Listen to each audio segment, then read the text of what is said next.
Hi and welcome to NAPA PROLink. This video will explain how to use the Rego search function and just how easy it can make ordering parts for your customers. With NAPA PROLink Rego search, you will no longer need to ask your customer questions about the specifications of their vehicle or find the VIN. To begin, select the Catalog button in the top left-hand corner.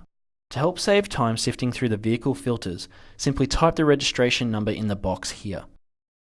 Select the state the vehicle is registered in and hit the search button. Underneath should appear the make, model, and specifications of the vehicle that was searched. This information is retrieved from a national database that is constantly being updated. If you wish to save the vehicle details, click the Save Vehicle button. Save the vehicle as either the vehicle name, Rego, identification number, or whatever you prefer. Once done, hit the Save button. To view all saved vehicles, click on the car icon.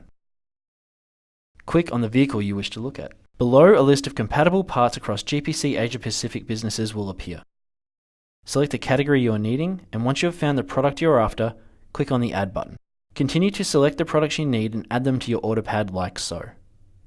Once you've found all the parts you need to complete your project, head to the order pad and order as you normally would. Discover a simpler way of doing business at napaprolink.com.au.